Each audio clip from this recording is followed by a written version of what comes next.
দুঃখজনক হলেও সত্য, আজকে কনক চাপা যে কথাগুলো বলেছেন সে কথাগুলো সবার, বিশেষ করে যারা কবিতা লিখছে, যারা গান গাইছে, সবার। আজকাল কোনো শিল্পীর মৃত্যুর পর শ্রদ্ধা জানানোর পরিবর্তে একদল মানুষ তার পরকালের হিসাব কষতে বসে যায়। গায়িকা কনক চাপা বলেন, শিল্পীরা মরার সঙ্গেই কিছু মানুষ নির্ধারণ করে ফেলে সে কয় নাম্বার দোজকে যাবে। লালনের মৌনতায় বিলীন এক কণ্ঠ ফরিদা পারভীন। পঙ্কজ কুমার মল্লিক মারা যাওয়ার পর সত্যজিৎ রায় বলেছিলেন, রবীন্দ্রনাথ আরেকবার মারা গেলেন। কিংবদন্তির প্রয়াণে আরেক কিংবদন্তির শূন্যতা অনুভব করার এই আর্তি বাঙালি সংস্কৃতিতে নতুন নয়। আজ সেই একই প্রতিধ্বনি শোনা যাচ্ছে বাংলার লোকসঙ্গীতের আকাশে বাতাসে। কিংবদন্তি লালন শিল্পী ফরিদা পারভীনের মৃত্যুর সঙ্গে সঙ্গে বাংলা লোকসঙ্গীত এক উজ্জ্বল অধ্যায়ের অবসান ঘটল। শনিবার 13 সেপ্টেম্বর 2025 ঢাকার একটি হাসপাতালে চিকিৎসাধীন অবস্থায় তার প্রয়াণে লালন সাঁই যেন তার সুরের ধারককে হারিয়ে আরেকবার স্তব্ধ হয়ে গেলেন। ফরিদা পারভীনের জীবন ও কর্মকে ফিরে দেখলে বোঝা যায় কেন তার এই বিদায় আসলেই লালনেরই এক পুনর্বিদায়ের মতো। 1954 সালের 31 ডিসেম্বর নাটোরের এক সংস্কৃতিমনা পরিবারে ফরিদা পারভীনের জন্ম। তার সঙ্গীত জীবনের সূচনা হয়েছিল শাস্ত্রীয় সঙ্গীতের মধ্য দিয়ে। পরে তিনি নজরুল সঙ্গীতেও বিশেষ পারদর্শিতা অর্জন করেন, কিন্তু তার আত্মার টান ছিল শিকড়ের দিকে, বাংলা মাটির সুরের প্রতি। রাজশাহী বেতারে নিয়মিত চর্চা তার সঙ্গীত জীবনের ভিত্তি স্থাপন করে দিয়েছে, কিন্তু তার প্রকৃত পথের দিশা মেলে যখন তিনি লালনের দর্শনের সন্ধান পান। প্রথাগত সঙ্গীত শিক্ষার পর তিনি লালন সাধক মোক্ষেদ আলী শাহের কাছে সেই দীক্ষা গ্রহণ করেন। এই মুহূর্ত থেকেই ফরিদা পারভীনের জীবনের মোড় ঘুরে যায়। তিনি কেবল একজন গায়িকা থাকলেন না, হয়ে উঠলেন এক বাণীবহ। কুষ্টিয়ায় লালনের আখড়ায় তার নিয়মিত যাতায়াত, সেখানকার বাউল ও সাধকদের সঙ্গে আত্মিক সংযোগ তাকে লালনের গানের ভেতরের দর্শন, মানুষ প্রেম, আধ্যাত্মিকতা ও সমাজ সমালোচনার গভীর পাঠ নিতে সাহায্য করে। ফরিদা পারভীন কেবল লালনের গানকে সুর দিতেন না, তিনি সেই গানের আত্মাকে ধারণ করতেন। তার কণ্ঠে খাঁচার ভিতর অচিন পাখি, বাড়ির কাছে আরশিনগর কিংবা সময় গেলে সাধন হবে না এর মতো গানগুলো নিছক আর গান থাকতো না, হয়ে উঠত আধ্যাত্মিক অভিজ্ঞতা। লালনের জটিল দর্শনকে তিনি তার অসামান্য গায়কী দিয়ে সাধারণ শ্রোতার হৃদয়ে পৌঁছে দিয়েছিলেন।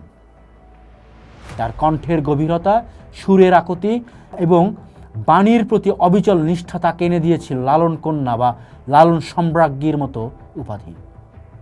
এই নামগুলো কোনো আনুষ্ঠানিক সম্মাননা ছিল না, ছিল বাংলার মানুষের ভালোবাসার অর্ঘ্য। ফরিদা পারভীন নিজে বলতেন, সাধুরা তত্ত্ব নিয়েই ব্যস্ত, কিন্তু তত্ত্ব দিয়ে লালন সাঁইকে কজন চেনে। আমি সঙ্গীতের গুরু ধরে ধরে গান শিখেছি, তার এই দর্শনে তাকে অনন্য করে তুলেছিল। তিনি তত্ত্বের জটিলতা নয়, সুরের সরলতা দিয়ে লালনকে মানুষের কাছে পরিচিত করেছেন। ফরিদা পারভীনের হাত ধরেই লালনের গান বাংলাদেশের সীমানা ছাড়িয়ে বিশ্বজুড়ে সমাদৃত হয়েছে। সুইডেন, জাপান, ডেনমার্ক, কানাডা, যুক্তরাজ্য এবং যুক্তরাষ্ট্র সহ বিশ্বের অগণিত মঞ্চে তার সুরে লালনের দর্শন ধ্বনিত হয়েছে। তার আন্তর্জাতিক যাত্রার সবচেয়ে স্মরণীয় মুহূর্তটি ছিল সুইডেন। সেখানে এক অনুষ্ঠানে রানী সিলভিয়ার সামনে তিনি গেয়েছিলেন খাঁচার ভেতর অচিন পাখি। গানের ভাষা না বুঝেও তার সুরের আকুতিতে রানী কান্নায় ভেঙে পড়েন। পরে তিনি বলেছিলেন, ওর গায়কী, ওর সুরের যে গভীরতা, তাতে আমার মনে হলো ওর কণ্ঠের মধ্যে ঈশ্বর বাস করছেন।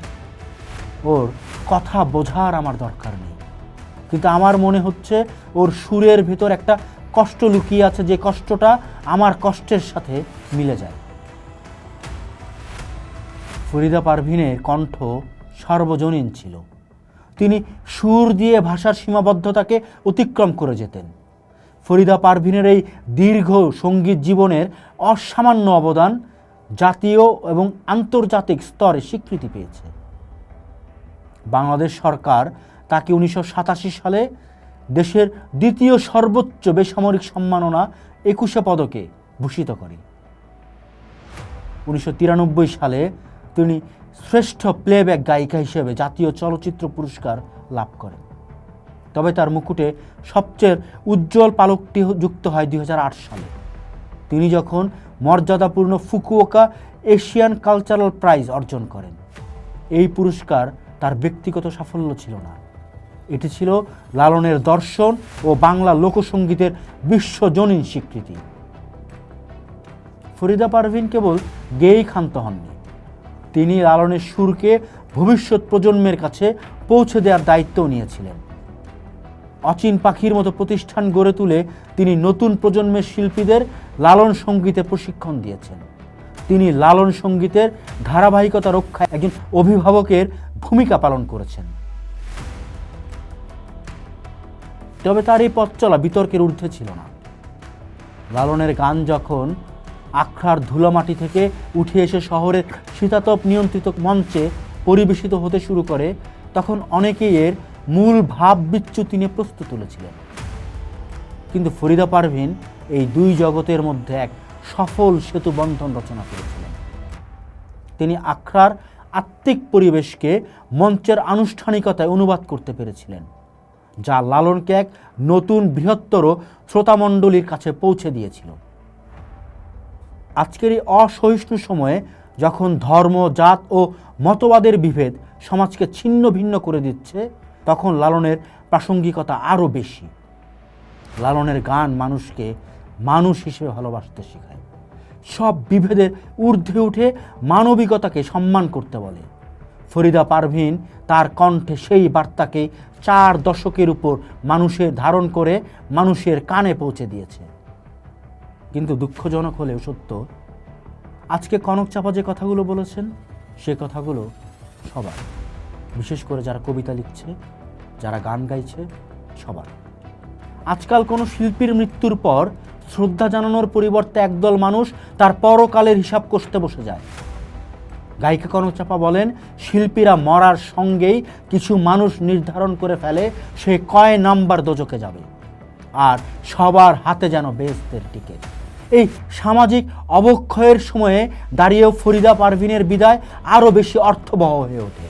তিনি যে লালনের গান গাইতেন, অন্য লোকে ঘৃণা করে, লালন তুলে নেয় কোলে, সেই লালনের দর্শনই আজ সবচেয়ে বেশি প্রয়োজন। ফরিদা পারভীনের মৃত্যু তাই কেবল একজন শিল্পীর প্রয়াণ নয়, এটি একটি কণ্ঠের নীরব হয়ে যাওয়া, যে কণ্ঠে মানুষকে মানবিক হওয়ার কথা মনে করিয়ে দেবে। তার সৃষ্ট এই শূন্যতা পূরণ হবার নয়। লালনের আখড়া থেকে যে বাণী বিশ্ব নাগরিক হিসেবে নাগরিক মানুষের হৃদয়ে পৌঁছে দিয়েছিলেন, সেই অভিভাবকত্ব হারানোর ক্ষতি বাংলা সঙ্গীত জগৎ কীভাবে পূরণ করবে তা সময়ে বলে দেবে। ফরিদা পারভীন অমর হয়ে থাকবে তার সুরে, লালনের দর্শনে, কোটি মানুষের ভালোবাসায়। পোস্ট দেখুন, ভাবুন, করুন, থাকুন পোস্টের সাথে।